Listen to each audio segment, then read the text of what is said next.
तो साइटोप्लाज्म पढ़ने से पहले हम ये देख लेते हैं कि हमने अभी तक क्या क्या पढ़ लिया है। तो हमने पढ़ा था कि सेल होती है, सेल की जो आउटर मोस्ट लेयर होती है उसको हम बोलते हैं प्लाज्मा मेम्ब्रेन। प्लाज्मा मेम्ब्रेन के चारों तरफ जो लेयर प्रेजेंट होती है उसे हम बोलते हैं सेल वॉल, जो कि सब में नहीं होती, जिन ऑर्गेनिज्म में होती है उसमें हम बोलते हैं उसको सेल वॉल। और उसके अलावा इसमें सेमी फ्लूइड प्रेजेंट होता है, उसको हम बोलते हैं साइटोप्लाज्म। और न्यूक्लियस, कुछ सेल में न्यूक्लियस प्रेजेंट होगा, तो ये क्या है, ये है न्यूक्लियस। न्यूक्लियस के अंदर जो फ्लूइड भरा रहता है उसको हम बोलते हैं न्यूक्लियोप्लाज्म, न्यूक्लियोप्लाज्म। ठीक है। और इसके अलावा इसमें बहुत सारे सेल ऑर्गेनेल्स होते हैं, जैसे कि राइबोसोम हो गया, माइटोकॉन्ड्रिया हो गया, गोल्गी बॉडीज हो गई, तो बहुत सारे सेल ऑर्गेनेल्स होते हैं। तो हम इनको सिर्फ एक ही चीज़ मार्क कर दे रहे हैं, सेल ऑर्गेनेल्स। तो हम लोगों ने पढ़ा किस किस के बारे में, प्लाज्मा मेम्ब्रेन हम देख चुके हैं, सेल वॉल भी हम पढ़ चुके हैं, न्यूक्लियस के बारे में, न्यूक्लियोप्लाज्म के बारे में हम देख चुके हैं। अब हमारा नेक्स्ट टॉपिक जो है वो है साइटोप्लाज्म या फिर सेल ऑर्गेनेल। तो सबसे पहले हम देखते हैं साइटोप्लाज्म। साइटोप्लाज्म को सबसे पहले डिस्कवर किया था पेलाडे, क्लॉड और डुवे ने। अब साइटोप्लाज्म जो होता है उसके अंदर साइटोप्लाज्मिक मैट्रिक्स होता है या फिर साइटोसोल होता है। साइटोप्लाज्मिक मैट्रिक्स, मैट्रिक्स क्या होता है, सेमी फ्लूइड को हम मैट्रिक्स बोलते हैं। ठीक है। कुछ टर्म याद रखिएगा, जैसे कि टर्म होता है प्रोटोप्लाज्म। तो अगर प्रोटोप्लाज्म की बात हो रही होती है तो प्रोटोप्लाज्म होता है साइटोप्लाज्म प्लस न्यूक्लियोप्लाज्म, यानी कि सेल का लिक्विड और न्यूक्लियस का लिक्विड दोनों को हम बोलते हैं, दोनों को मिलाकर हम बोलते हैं प्रोटोप्लाज्म। ठीक है। और केवल साइटोप्लाज्म की अगर हम बात करें तो साइटोप्लाज्म में दो चीज़ें होती हैं, एक तो होता है उसका लिक्विड वाला पोर्शन यानी कि जिसको हम बोलते हैं साइटोसोल, और दूसरा होता है सेल ऑर्गेनेल। या फिर हम इसे ये भी बोल सकते हैं कि अगर हम साइटोप्लाज्म में से सेल ऑर्गेनेल निकाल दें तो केवल क्या बचेगा, साइटोसोल बचेगा। ठीक है। तो साइटोप्लाज्म मतलब साइटोसोल और सेल ऑर्गेनेल्स, है ना। साइटोप्लाज्मिक मैट्रिक्स और साइटोसोल एक ही चीज़ है, और क्या होता है इसमें, सेल ऑर्गेनेल होता है। जितनी भी मेटाबॉलिक एक्टिविटीज़ होती हैं वो सब कहाँ होती हैं, साइटोप्लाज्म के अंदर होती है। अब हम लोग देखते हैं कि साइटोप्लाज्म में जो ऑर्गन्स प्रेजेंट होते हैं उन्हें हम बोलते हैं सेल ऑर्गेनेल्स। वो सेल ऑर्गेनेल्स कौन कौन से हैं? सबसे पहला सेल ऑर्गेनेल है एंडोप्लाज्मिक रेटिकुलम। एंडोप्लाज्मिक रेटिकुलम को हम देख चुके हैं दो बार, इससे पहले जब हमने सेल का स्ट्रक्चर किया था और न्यूक्लियस का स्ट्रक्चर किया था, तो दोनों जगह पे हम एंडोप्लाज्मिक रेटिकुलम को देख चुके हैं। फिर भी एक बार हम इसे रिकॉल कर लेते हैं। जो एंडोप्लाज्मिक रेटिकुलम है ये यूकैरियोटिक सेल में प्रेजेंट होगा।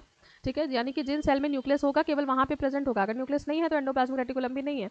Absent in mature RBCs, mature RBC में नहीं होता। आरबीसी किसकी, मैमल्स की, मैच्योर आरबीसी में नहीं होता। डबल मेम्ब्रेनस स्ट्रक्चर होता है एंडोप्लाज्मिक रेटिकुलम जो होगा वो भी डबल मेम्ब्रेनस, जैसे न्यूक्लियस डबल मेम्ब्रेनस होता है ना, वैसे ये भी डबल मेम्ब्रेनस स्ट्रक्चर होता है। इसका डायग्राम, हाँ ये इसका डायग्राम है। तो एंडोप्लाज्मिक रेटिकुलम है ना, आप देख सकते हो इसमें, ये देखिए दो डबल डबल मेम्ब्रेन है, एक मेम्ब्रेन ये दूसरी मेम्ब्रेन ये, तो दो मेम्ब्रेन प्रेजेंट है, डबल मेम्ब्रेनस स्ट्रक्चर होता है। देखिए किसके पास है, न्यूक्लियस के पास। अब जाहिर सी बात है ना कि न्यूक्लियस नहीं होगा तो एंडोप्लाज्मिक रेटिकुलम भी नहीं होगा, इसीलिए ये यूकैरियोट्स में केवल प्रेजेंट होता है। ठीक है। दो मेम्ब्रेन इसमें होती हैं। और इसमें पार्ट कौन कौन सा होता है, जैसे कि आपको ये वाला जो स्ट्रक्चर दिख रहा है ना, ये ऐसे, ठीक है, इन्हें बोलते हैं सिस्टर्नी। ठीक। तो इसमें सिस्टर्नी होता है। और इसके अलावा हमने पढ़ा दो तरीके के होते हैं, एक होता है स्मूथ एंडोप्लाज्मिक रेटिकुलम और रफ एंडोप्लाज्मिक रेटिकुलम। न्यूक्लियस के टाइम पे हम देख चुके हैं। देखो इसमें यहाँ पे राइबोसोम प्रेजेंट है ना, येलो कलर की, इसीलिए हम इसको बोल रहे हैं रफ एंडोप्लाज्मिक रेटिकुलम। जहाँ पे राइबोसोम नहीं प्रेजेंट होते उन्हें हम बोलते हैं स्मूथ एंडोप्लाज्मिक रेटिकुलम। हम इसके बारे में पहले ही देख चुके हैं।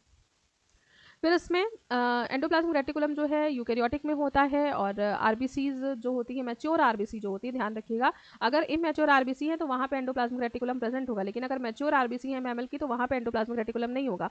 डबल मेम्ब्रेनस स्ट्रक्चर होता है, अभी हमने देख लिया है। सबसे पहले डिस्कवर किया था इसको अर्नेस्ट फुलमैन ने, कीथ पॉटर ने और अल्बर्ट क्लॉट ने। तो हो सकता है ये ऐसे भी आ जाए, फुलमैन, पॉटर और क्लॉट ने सबसे पहले से डिस्कवर किया था।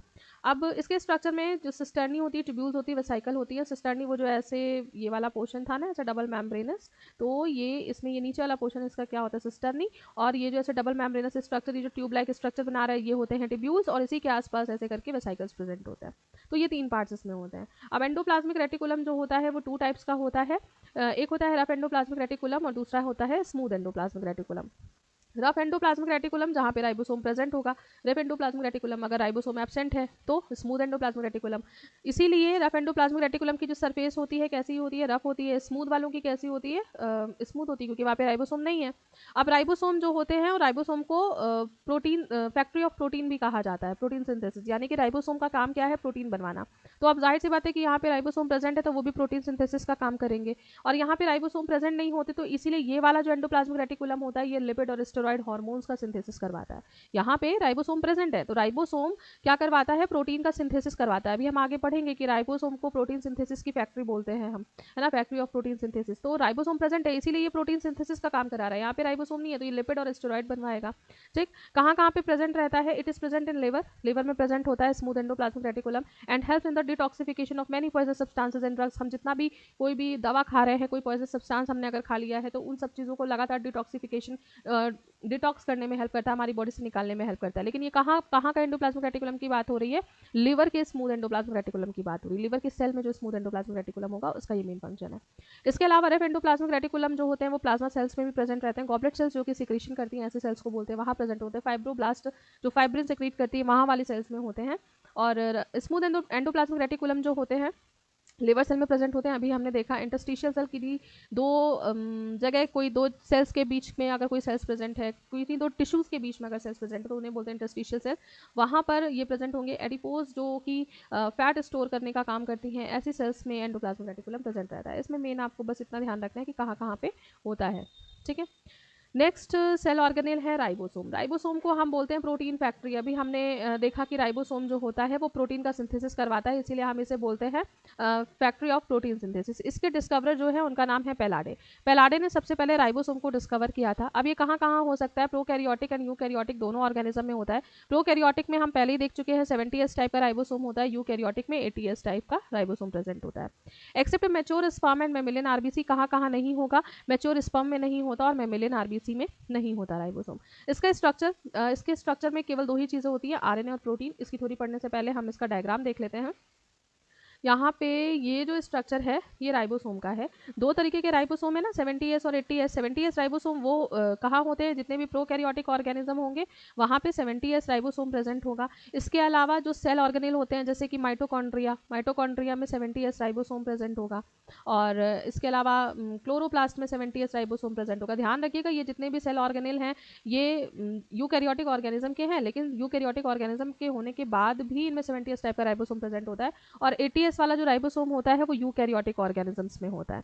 तो यहाँ पे अगर हम इसका स्ट्रक्चर देखें तो जो राइबोसोम होता है वो दो तरीके का है, 70s और 80s। तो इसमें दो तरीके के सब यूनिट है। यहाँ पे आपको ये जो बड़ी वाली सब यूनिट दिख रही है इसको बोलते हैं large sub unit, large sub unit, और जो छोटी वाली सब यूनिट है उसको हम बोलते हैं स्मॉल सब यूनिट। दोनों में से 70s टाइप वाले की लार्जर सब यूनिट जो होती है वो होती है 50s की, और ये इसकी स्मॉलर सब यूनिट होती है 30s की। ठीक है, और 80s की जो स्मॉलर सब यूनिट होती है वो होती है 40s की, और लार्जर वाली होती है 60s की। यहाँ पे जब आप इसे देखेंगे तो इसको ऐड करने पे 80 आ रहा है, इसको ऐड करने पे 100 आ रहा है।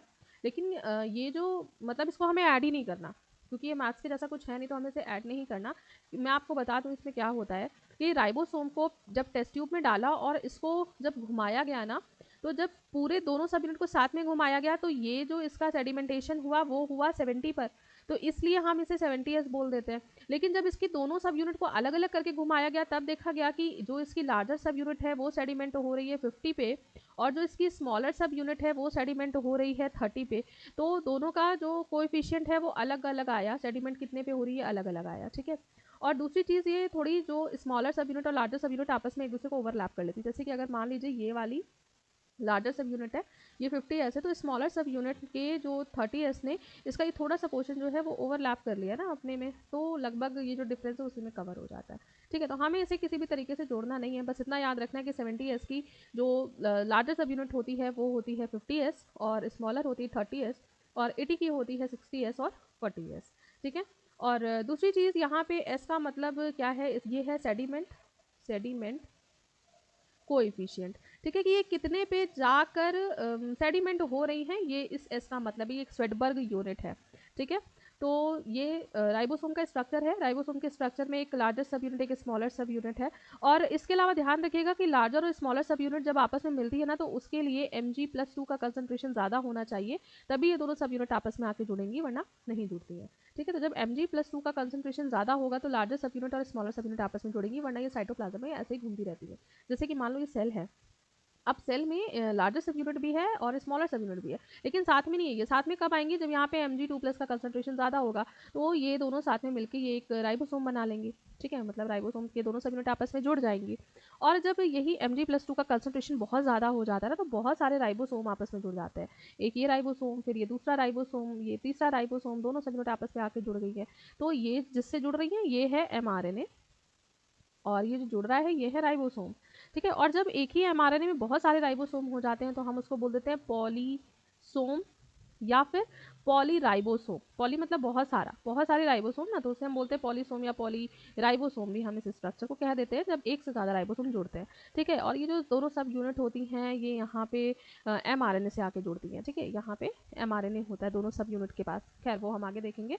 और इसके अलावा एक चीज़ और कि राइबोसोम बना किस किस का होता है, मतलब ये जो लार्जर सब यूनिट है किस किस चीज़ की बनी है, तो राइबोसोम में केवल और केवल आरएनए होता है और प्रोटीन होता है, इसके अलावा कुछ भी नहीं होता। लार्जर सब यूनिट के पास भी आरएनए प्रोटीन है, स्मॉलर सब यूनिट के पास भी आरएनए प्रोटीन है। ठीक है, तो केवल आरएनए और प्रोटीन का बना होता है। अब यहाँ पे इसकी हम थ्योरी देख लेते हैं राइबोसोम की। तो जो राइबोसोम होता है ये made up of RNA and protein. अब आपको समझ में आ गया होगा कि जो राइबोसोम है वो किसका बना होता है, आरएनए और प्रोटीन का बना होता है। और प्रोकैरियोट में जो राइबोसोम होता है वो फ्री होता है, क्योंकि वहाँ पे न्यूक्लियस नहीं है, न्यूक्लियस नहीं है तो एंडोप्लाज्मिक रेटिकुलम नहीं है। जब एंडोप्लाज्मिक रेटिकुलम नहीं होगा तो ये उसके साथ अटैच भी नहीं होगा, तो फ्री होता है ना। और प्रोकैरियोट में कितना होता है, 70s होता है। इन यूकैरियोट फ्री भी हो सकता है और साइटोप्लाज्म में फ्री भी हो सकता है और attach with rough endoplasmic reticulum. ठीक, made up of 2 sub unit, small sub unit and large sub unit. तो ये राइबोसोम का जनरल स्ट्रक्चर हो गया। फिर उसके बाद राइबोसोम का हम फंक्शन देखते हैं। तो राइबोसोम का जो मेन फंक्शन होता है वो होता है प्रोटीन का सिंथेसिस करवाना। ठीक है, ये प्रोटीन का सिंथेसिस कराता है, इसीलिए हम राइबोसोम को क्या बोलते हैं, फैक्ट्री ऑफ प्रोटीन सिंथेसिस। जो भी प्रोटीन बनना है वो सब कुछ राइबोसोम में बनेगा। अब हमारा नेक्स्ट स्ट्रक्चर जो आता है वो आता है माइटोकॉन्ड्रिया। नेक्स्ट सेल ऑर्गेनेल है माइटोकॉन्ड्रिया, बहुत इंपॉर्टेंट है। जो भी एनर्जी होती है वो एनर्जी भी हमें यहीं से मिल रही होती है ना।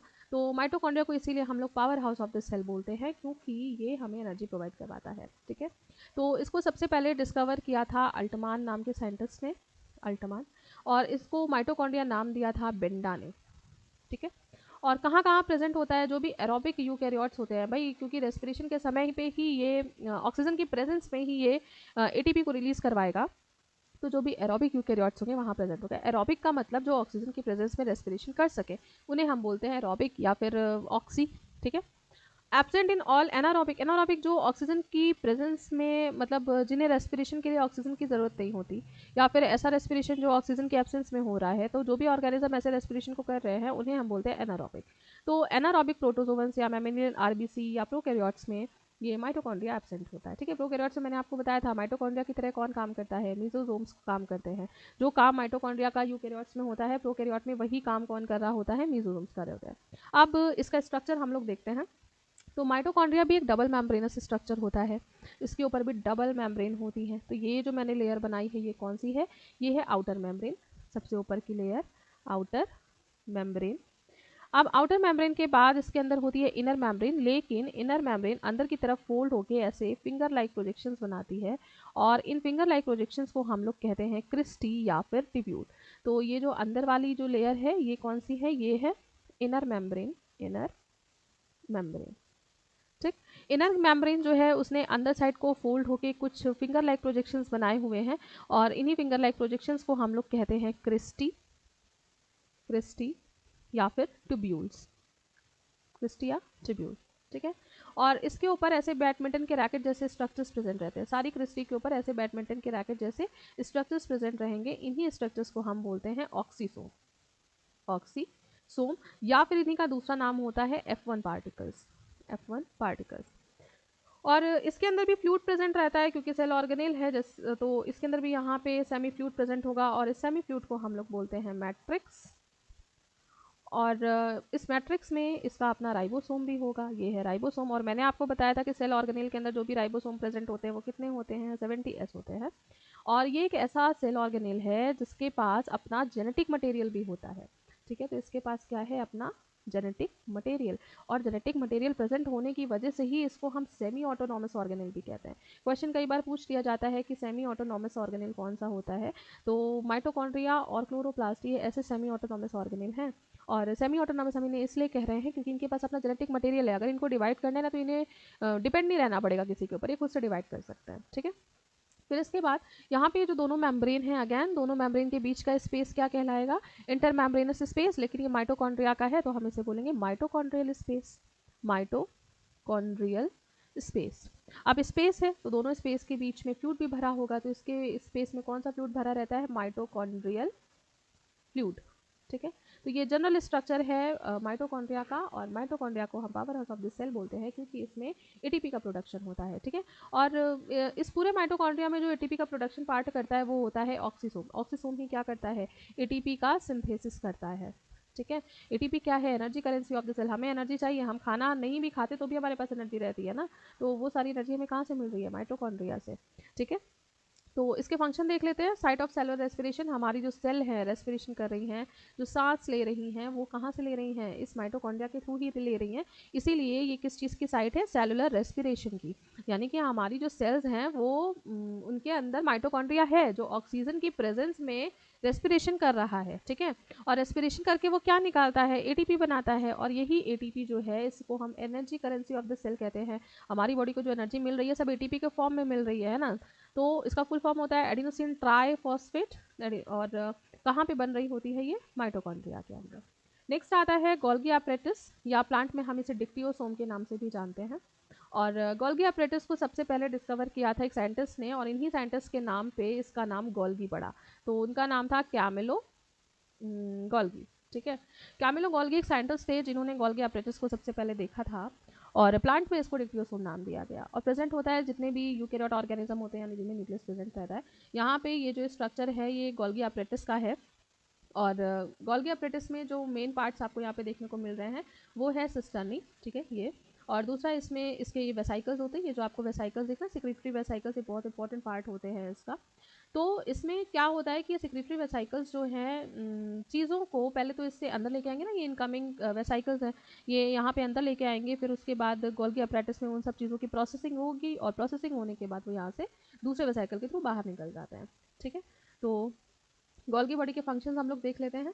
मॉडिफाइज एंड पैकेजेस प्रोटीन, क्या काम करता है, पैकेजिंग करता है प्रोटीन्स की, लिपिड्स की, स्टेरॉइड्स की, और सिक्रेटरी वेसाइकल्स के थ्रू, ठीक है। अब क्या है मतलब कि अगर मान लो कि कोई प्रोटीन बना बॉडी में तो उसको काफ़ी प्रोसेस करना पड़ता है ना। आप कोई प्रोडक्ट बनाओगे अगर उसे बाहर फंक्शन के लिए भेजना है तो उसको पहले प्रोसेस करना पड़ेगा। तो कोई भी प्रोटीन बन रहा है तो उसको प्रोसेस करना है। तो यहाँ पे राइबोसोम ने क्या किया, राइबोसोम ने तो चलो प्रोटीन बना लिया, अब जो भी प्रोटीन बना है वो प्रोटीन कहाँ पे जाएगा, वो जाएगा गोल्गी बॉडीज़ के पास, वहाँ पर उसकी पैकेजिंग होगी, पैकेजिंग होके वो बाहर निकलेगा, तो बाहर कहाँ निकलेगा ना, वेसाइकल्स के थ्रू बाहर, इसी वेसाइकल के अंदर वो पैक्ड प्रोटीन या फिर लिपिड प्रेजेंट होगा, ठीक है। इसके अलावा सेल प्लेट का फॉर्मेशन करता है। सेल प्लेट जब सेल डिवीजन हो रहा होता है ना, जैसे मान लो ये सेल है, सेल डिवीजन यानी कि सेल का डिवाइड होना, तो डिवाइड होगी तो बीच में यहाँ पे प्लेट बनना स्टार्ट हो जाएगी, उसको बोलेंगे सेल प्लेट। तो सेल प्लेट बनाने में हेल्प करता है, सेल वॉल में हेल्प करता है, प्लाज्मा मेम्ब्रेन बनाने में हेल्प करता है, lysosome during the cell division या फिर लाइसोसोम बनाने में हेल्प करता है। ये कब की बात हो रही है, जब सेल डिवीजन हो रहा होगा। फिर उसके बाद नेक्स्ट टॉपिक जो आता है वो है लाइसोसोम। लाइसोसोम्स को हम लोग सुसाइडल बैग भी बोलते हैं। सुसाइडल बैग हम लोग इसे इसलिए बोलते हैं क्योंकि ये क्या करते हैं, अगर किसी भी सेल को मारते हैं तो साथ साथ में ये खुद भी मर जाते हैं, इसलिए हम इनको क्या बोलते हैं, सुसाइडल बैग भी कहते हैं, ठीक है।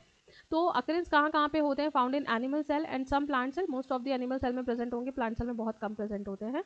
और इसका जो स्ट्रक्चर होता है ये फॉर्म्ड बाय गोल्गी बॉडीज।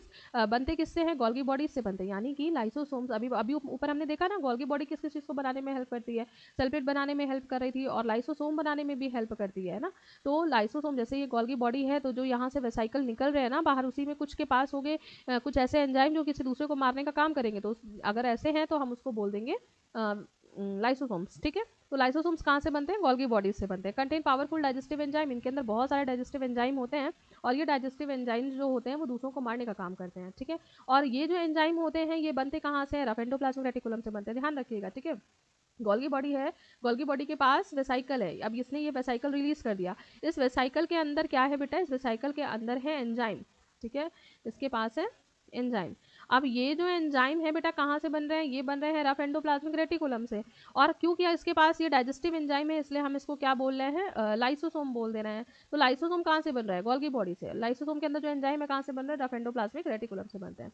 इसका फंक्शन क्या होता है, they work in defence, defence में काम करता है। कोई सेल खराब हो गई है, कोई सेल नुकसान पहुंचा रही है, या किसी सेल की कोई सेल डैमेज हो चुकी है हमारी बॉडी में, तो उन सबको मारने काम करती है। डिफेंस मैकेनिज्म में हेल्प कर रही है ना। Defence against infection by the bacteria, कोई बैक्टीरिया आ गया, वायरस आ गया, उसको अपने अंदर पकड़ेगी और खत्म कर देगी। बाय डाइजेस्टिंग देम, उनको डाइजेस्ट कर देती है, उनको तोड़ देती है। Hence called the digestive bag. इसीलिए इन बैग्स को क्या बोलता है, डाइजेस्टिव बैग। जैसे कि ये लाइसोसोम है, यहाँ पे कोई बैक्टीरिया है तो ये जाएगा, इसको अपने अंदर ले लेगा, ठीक है, ये इसके अंदर आ गया। अब इसके अंदर खूब सारे डाइजेस्टिव एंजाइम है, ये इसको क्या करेंगे, डाइजेस्ट कर देंगे, तोड़ देंगे, और साथ ही साथ ये खुद भी खत्म हो जाएंगे ना, ठीक है। When a cell gets damage, जब सेल डैमेज हो जाती है, दे बर्स्ट, वो फट जाती है, and enzyme digest their own cell, और एंजाइम अपनी ही सेल को डाइजेस्ट कर देता है by the process called autolysis. और ऑटो मतलब खुद से, लाइसिस मतलब तोड़ना, मतलब खुद को तोड़ना, ठीक है। तो इस प्रोसेस को हम बोलते हैं ऑटोलाइसिस, ठीक है। Therefore they are also called disposal bags, इसीलिए मैंने डिस्पोजल बैग्स बोलते हैं, या फिर सुसाइडल बैग्स भी कहते हैं सेल का। नेक्स्ट टॉपिक आता है प्लास्टिड। प्लास्टिड जो होता है ये प्लांट्स में पाया जाता है, एनिमल में नहीं होता, ध्यान रखिएगा। Plastid found only in plant cell, और ये एब्सेंट होता है कहाँ पे, in animal cell. Animal cell में ये नहीं पाया जाता। अब ये जो प्लास्टिड्स होते हैं बेटा, सबसे पहले तो उनको डिस्कवर किया था अर्नेस्ट हैकेल ने। कहाँ कहाँ पे प्रेजेंट रहते हैं, प्लांट सेल में होते हैं, कुछ प्रोटिस्ट में प्रेजेंट रहते हैं। प्रोटिस्ट में जैसे मैंने आपको एक बताया था यूग्लीना, जिसको हम प्लांट और एनिमल के बीच की कनेक्टिव लिंक बोलते हैं, उसमें प्रेजेंट है, वरना ये नहीं प्रेजेंट होता। एब्सेंट इन एनिमल सेल में नहीं होते। अब 3 तरीके के प्लास्टिड्स होते हैं यहाँ पे, ल्यूकोप्लास्ट, क्रोमोप्लास्ट और क्लोरोप्लास्ट। ल्यूकोप्लास्ट ऐसे प्लास्टिड होते हैं जो कलरलेस होते हैं, इनमें कोई भी कलर नहीं होता। क्रोमोप्लास्ट ऐसे होते हैं जो कलर्ड होते हैं, ग्रीन को छोड़ के इनमें सारे कलर हो सकते हैं। क्लोरोप्लास्ट ऐसे होते हैं जो ग्रीन कलर के होते हैं। क्लोरोप्लास्ट सभी को पता है कि ये ग्रीन कलर के पिगमेंट होता है, ठीक है। अब ये ल्यूकोप्लास्ट कहाँ पे प्रेजेंट होंगे, जैसे रूट में प्रेजेंट होते हैं, सीड्स में प्रेजेंट होते हैं, बल्ब मतलब सीड एंड बल्ब का मतलब है कि अगर कोई ऐसे गांठ जैसे स्ट्रक्चर बन रहा है ना, तो वहाँ पे ये प्रेजेंट होंगे, ठीक है। क्रोमोप्लास्ट कहाँ प्रेजेंट होते हैं भाई, फ्रूट्स जो होते हैं अलग अलग कलर के होते हैं, वेजिटेबल अलग अलग कलर की होती है, ग्रीन को छोड़ के, ठीक है, तो वहाँ पे क्रोमोप्लास्ट होंगे, ग्रीन और व्हाइट को भी छोड़ के, व्हाइट में ल्यूकोप्लास्ट होता है। क्लोरोप्लास्ट जो ग्रीन लीव्स है, ग्रीन वेजिटेबल हैं, उन सब में, फ्रूट्स में, उन सब में क्या प्रेजेंट होता है, क्लोरोप्लास्ट। देखो जितने भी प्लास्टिड है ना, इनमें एक प्रॉपर्टी होती है कि ये सनलाइट की प्रेजेंस में एक दूसरे में कन्वर्ट हो सकते हैं, इसीलिए GHD ओके। इसीलिए आप देखो कि जैसे जो क्या बोलते हैं, टमाटर होता है ना, जब वो पक रहा होता है तो पहले वो ग्रीन कलर का होता है, तो ग्रीन कलर का है तो उसमें कौन सा प्लास्टिड है, उसमें है क्लोरोप्लास्ट वाला, भाई ग्रीन कलर का है तो क्लोरोप्लास्ट होगा ना। फिर उसके बाद वो रेड कलर का हो जाता है पकने के बाद, सनलाइट की प्रेजेंस में ही तो वो कन्वर्ट हो रहा है ना, तो रेड कलर का हो गया। अब जब रेड कलर का हो गया तो उसमें कौन सा पिगमेंट आ गया, क्रोमोप्लास्ट, ठीक है। आप अगर ब्रिंजल को देखो तो ब्रिंजल पहले कैसा होता है, व्हाइट कलर का भी होता है ना ब्रिंजल, तो जो व्हाइट कलर वाले ब्रिंजल होते हैं उसमें कौन सा प्लास्टिड होता है, उसमें होता है आपका ल्यूकोप्लास्ट, क्योंकि वो कलरलेस है, ठीक है। और जो पर्पल कलर का ब्रिंजल होता है उसमें कौन सा होता है, क्रोमोप्लास्ट, ठीक है। और ये कन्वर्ट भी हो सकते हैं आप चिली में, चिली ग्रीन कलर का पहले तो वो क्लोरोप्लास्ट, उसके बाद रेड कलर का हो जाता है तो क्रोमोप्लास्ट, ठीक है। उसके बाद आता है क्लोरोप्लास्ट, तो हम लोग क्लोरोप्लास्ट का स्ट्रक्चर देखते हैं। क्लोरोप्लास्ट भी जो होता है वो डबल मेम्ब्रेनस स्ट्रक्चर होता है, ये इसकी सबसे आउटर वाली मेम्ब्रेन है, ठीक है, आउटर मेम्ब्रेन। अगेन इसको लेबल करते हैं कैसे, ये है आउटर मेम्ब्रेन। फिर आउटर मेम्ब्रेन के बाद इसमें इनर मेम्ब्रेन होती है, और इसकी इनर मेम्ब्रेन भी अंदर की तरफ फोल्ड होके स्ट्रोमा लैमले बना लेती है ऐसे, ठीक है, ऐसे। फिर ये फोल्ड हुई, फिर इसने ऐसे करके लैमले बनाया, ठीक है, ये इनर मेम्ब्रेन की ही प्रोजेक्शंस हैं ऐसे करके, ठीक, ऐसे, है ना। तो ये वाला पोर्शन क्या है, ये है इनर मेम्ब्रेन, इनर मेम्ब्रेन। और इनर मेम्ब्रेन का ही जो प्रोजेक्शन होता है उसको हम बोलते हैं स्ट्रोमा लैमले, स्ट्रोमा लैमले। अब ये जो स्ट्रोमा लैमले होता है ना, ये और भी प्रोजेक्शंस ऐसे अपने ऊपर ऐसे क्वाइन जैसे स्ट्रक्चर बना लेती है ऐसे ऐसे करके। तो ये जो क्वाइन जैसे स्ट्रक्चर्स होते हैं इनको बोलते हैं ग्रेना, ठीक है, ये स्ट्रक्चर्स ऐसे, ओके, तो इनको हम बोलते हैं, ये हैं ग्रेना, ग्रेना, ठीक है। ग्रेना क्या होता है ना, ग्रेना ये पूरा ग्रुप है, इसको हम बोल रहे हैं ग्रेना। अगर हम एक की बात करेंगे तो हम उसको बोलेंगे थाइलेक्वाइड, थाइलेक्वाइड एक होता है, ग्रेना ग्रुप होता है, ठीक है। और इसके अंदर जो मैट्रिक्स भरा रहता है उस मैट्रिक्स का नाम होता है स्ट्रोमा। और ये जो ग्रेना वाले या थाइलेकोइड्स जो होते हैं ये आपस में ऐसे ऐसे करके ऐसे कनेक्टेड होते हैं ना, पहले ये ऐसे करके, तो ये भी क्या है, इनको भी हम बोलते हैं स्ट्रोमा लैमेले। ये भी स्ट्रोमा लैमेले और ये भी स्ट्रोमा लैमेले है, ठीक है। इसके अलावा क्लोरोप्लास्मिक के पास भी अपना राइबोसोम प्रेजेंट होता है। राइबोसोम इसके पास, राइबोसोम कितना होता है इसके पास, 70s होता है, ठीक है। और इसके पास भी अपना क्या होता है, जेनेटिक मटेरियल होता है, जेनेटिक मटेरियल। अपना जेनेटिक मटेरियल है, तो मैंने अभी आपको माइटोकॉन्ड्रियम बताया था, जिनके पास अपना जेनेटिक मटेरियल होता है उनको हम बोलते हैं सेमी ऑटोनॉमस ऑर्गेनेल। तो ये भी सेमी ऑटोनॉमस ऑर्गेनेल है, इसे भी डिवाइड होना है ना, तो इसे किसी की ज़रूरत नहीं पड़ेगी, अपने आप ही डिवाइड कर सकता है। तो ये भी है सेमी ऑटोनॉमस ऑर्गेनेल, ठीक है। अब क्लोरोप्लास्ट का काम क्या होता है, क्लोरोप्लास्ट का काम होता है कि ये सनलाइट को एब्जॉर्ब करता है, सनलाइट है ना, जितनी भी सनलाइट के बाद फोटोसिंथेसिस का जो प्रोसेस होता है ना, वो सब इन्हीं थाइलेकोइड की मेम्ब्रेन में होता है। खैर वो बहुत हायर हो जाएगा। फिर उसके बाद नेक्स्ट जो आता है वो है वैक्यूल। वैक्यूल किसी भी सेल का एक ऐसा स्ट्रक्चर है जिसमें कोई चीज़ स्टोर हो सकती है, तो उसे हम बोलते हैं वैक्यूल, ठीक है। वैक्यूल समथिंग एक खाली जगह है जहाँ पे आप कोई भी चीज़ स्टोर कर सकते हो। तो most of the plant cell वहाँ पे वैक्यूल होता है, फंजाई में होता है, यूकेरियोट्स में होता है। वैक्यूल मैंने आपको बताया था कि एनिमल सेल में एब्सेंट होता है, अगर होगा भी तो वो डीजनरेट हो जाएगा, ठीक है। आउटर मोस्ट लेयर टोनोप्लास्ट होती है। मैंने जब प्लांट सेल बनाया था तो उसमें एक बहुत बड़ा सा ऐसे करके वैक्यूल बनाया था, और उसकी जो आउटर मोस्ट लेयर बनाई थी वो क्या होती है, टोनोप्लास्ट होती है, ठीक है। Vacuole in plant cell filled with the fluid. Plant cell में ये फ्लूइड से भरा रहता है और इस फ्लूइड को हम कहते हैं सेल सैप। फंक्शन क्या क्या होता है, वैक्यूल जो है हेल्प करता है प्लांट सेल को, ताकि वो टर्जिड रह सके, यानी कि जो वो स्टिफ रहती है ना एकदम, तो वो किसकी, जिसके अंदर जो भी सैप भरा रहता है उसकी वजह से वो टर्जिड रहती है एकदम, ठीक है, रिजिड रहती है। और दूसरा, बहुत अलग अलग तरीके के सब्सटेंसेस को या वेस्ट मटेरियल को ये स्टोर कर सकता है, उसके अकॉर्डिंग भी इसके नाम होते हैं। फिर कहाँ पे नेक्स्ट आता है सेंट्रोसोम। सेंट्रोसोम जो होता है ये केवल और केवल एनिमल सेल में प्रेजेंट रहता है। हम इसके बारे में पहले देख चुके हैं कि ये कहाँ प्रेजेंट होगा, प्रेजेंट इन एनिमल सेल, और प्लांट सेल में ये एब्सेंट होता है, ठीक है। अब एनिमल सेल में ये प्रेजेंट है, तो वहाँ पे काम क्या इसका होता है, सेल डिवीजन का काम होता है, ठीक है। Occurrence present in animal cell में प्रेजेंट है, लेकिन प्लांट सेल में नहीं होता। प्लांट सेल में इसकी जगह पे क्या प्रेजेंट होता है, तो इसकी जगह पे प्रेजेंट होता है पोलर कैप, ठीक है। तो सेंट्रोसोम का सब्सटीट्यूशन है प्लांट सेल में, वो है पोलर कैप। स्ट्रक्चर इसका कैसा होता है, सबसे पहले तो प्रेजेंट होता है साइटोप्लाज्म में और न्यूक्लियस के पास में प्रेजेंट होता है, क्योंकि डिवीजन के टाइम पे ये काम करेगा ना, और जब भी डिवीजन होगा तो न्यूक्लियस का डिवीजन स्टार्ट होगा भाई, कैरियोकाइनेसिस सबसे पहले होता है, न्यूक्लियस का डिवीजन सबसे पहले होता है, तो न्यूक्लियस के पास में रहता है, क्योंकि ये सेल डिवीजन के टाइम पे ही अपना काम करेगा, ठीक है। Consist of 2 small granules called centriole, यानी कि ये सेंट्रोसोम एक है, ठीक है, और इसके अंदर 2 ग्रैन्यूल्स प्रेजेंट रहते हैं, ऐसे 90 डिग्री पे एक दूसरे से अरेंज रहते हैं, उनको बोलते हैं सेंट्रियोल्स, ठीक है, जो lie at the right angle 90 degree पे प्रेजेंट होंगे और to each other. A pair of centriole lies at the right angle to each other तो कॉल्ड द डिप्लोसोम, और इन्हें हम क्या बोल सकते हैं, डिप्लोसोम। जो 90 डिग्री पे ऐसे अरेंज है ना, इन्हें हम डिप्लोसोम भी बोलते हैं, ठीक है। इनका अरेंजमेंट होता है 9+0, ये याद रखने की जरूरत है। अरेंजमेंट क्या होता है, 9+0 और 9+2, ये 2 ही अरेंजमेंट होते हैं। तो 9+0 होता है सेंट्रोसोम का, 9+2 होता है फ्लैजेला और सीलिया का। यहाँ पे मैंने इसका डायग्राम देखिए बताया हुआ है। ये जो पहला वाला स्ट्रक्चर है ये एनाफेज, यानी कि ये सेल डिवीजन वाला स्ट्रक्चर है, ठीक है। यहाँ पे सेल डिवाइड हो रही है, तो ये सेल डिवीजन हो रहा है। सेल डिवीजन में देखो ये हेल्प कर रहा है ना, यहाँ पे प्रेजेंट है। अब ये क्या है, ये है सेंट्रोसोम। सेंट्रोसोम के अंदर देखो ऐसे 90 डिग्री पे प्रेजेंट है, तो ये क्या है, सेंट्रियोल। अगर इसको बड़ा करके यहाँ पे दिखाया गया है तो ये दोनों ऐसे 90 डिग्री पे प्रेजेंट है ना, ये, ठीक है। तो ये है सेंट्रियोल। तो सेंट्रोसोम एक साथ, सेंट्रियोल जो उसके अंदर के ग्रैन्यूल्स हैं उनको बोलेंगे सेंट्रियोल। काम इनका मेनली सेल डिवीजन के टाइम पे होता है। अरेंजमेंट इनका होता है 9+0, यानी कि चारों तरफ ऐसे 9 करके ऐसे प्रोटीन्स प्रेजेंट होंगे, 1 2 3 4 5 6 7 8 और 9, ऐसे 9 प्रोटीन प्रेजेंट होंगे, 8 9 ऐसे 9 प्रोटीन, और बीच में कुछ भी नहीं होता, ठीक है। तो इन्हें हम बोलते हैं सेंट्रियोल्स, ठीक है। अगर आप इसे गिनिए ना तो इसमें 1 2, ये 1 2 3 4 5 6 7 8 और ये 9 है ना, ऐसे करके। तो अरेंजमेंट 9, देखो बीच में कुछ नहीं है, बीच में खाली है। इसको भी करो 1 2 3 4 5 6 7 8 9, है ना, बीच में ऐसे खाली है, तो 9+0, क्लियर। तो help in the formation of spindle during the cell division. अब क्या होता है ना कि सेल डिवाइड हो रही है, डिवाइड हो रही है ना, ये स्पिंडल का फॉर्मेशन, ये जो आपको ये दिख रहा है ना, ये ऐसे ऐसे करके, तो ये क्या है, ये स्पिंडल है। स्पिंडल समथिंग डब्लू जैसा ऐसा करके बच जाता है, ऐसे इसको बोलते हैं स्पिंडल। तो ये स्पिंडल का फॉर्मेशन होता है इसी सेंट्रियोल के through. Help in the formation of cilia and flagella, cilia flagella बनाने में हेल्प करते हैं, और स्पर्म की टेल बनाने में भी सेंट्रियोल का काम रहता है, ठीक है।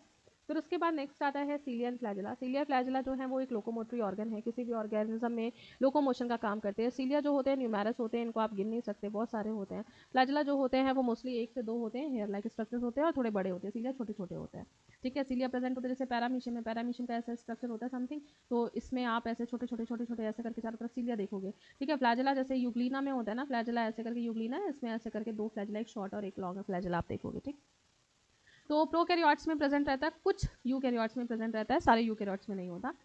स्ट्रक्चर इसका 9+2 रहता है ना। सेंट्रियोल या सेंट्रोसोम का जो अरेंजमेंट है वो क्या है, 9+0, और ये 9+2 यानी कि चारों तरफ ऐसे 1 2 3 4 5 6 7 8 और ये 9, और बीच में यहाँ पे 2 अरेंजमेंट इज 9+2, ठीक है। फंक्शन इसका होता है हेल्प इन लोकोमोशन, लोकोमोशन में हेल्प करता है। लास्ट टॉपिक आता है सेल ऑर्गेनेल का, वो है साइटोस्केलेटन। साइटोस्केलेटन जो होता है इसमें 3 तरीके के स्केलेटन प्रेजेंट होते हैं। वो होते हैं माइक्रोट्यूब्यूल्स, माइक्रोट्यूब्यूल्स, माइक्रोफिलामेंट, माइक्रोफिलामेंट और इंटरमीडिएट फिलामेंट। ये 3 साइटोस्केलेटन हैं जो किसी भी सेल को एक प्रॉपर स्ट्रक्चर प्रोवाइड करवाते हैं। कुछ ऐसे ट्यूब के फॉर्म में होते हैं, है ना, कुछ ऐसे से करके, ठीक, कुछ फाइबर्स के फॉर्म में होते हैं, पतले पतले ऐसे से फाइबर्स के फॉर्म में होंगे, ठीक है। और कुछ जो होते हैं इन दोनों के बीच के कनेक्शंस बनाते हैं, ठीक है। कुछ ऐसे ग्लोबुलर प्रोटीन्स, तो अलग अलग तरीके के होते हैं, उसके हिसाब से साइटोस्केलेटन है। तो हमने यहाँ पे एक सेल के जितने भी स्ट्रक्चर होते हैं, उसका प्लाज्मा मेम्ब्रेन, उसका सेल वॉल, या फिर उसका न्यूक्लियस, न्यूक्लियोप्लाज्म, साइटोप्लाज्म, साइटोसोल और सेल ऑर्गेनेल्स सारे हमने यहाँ पे पढ़ लिए हैं। अब इसका जो यहाँ पर आज सेल वाला प्रॉपर टॉपिक खत्म होता है। अब जो नेक्स्ट टॉपिक आपका आएगा वो होगा सेल डिवीजन। Thank you.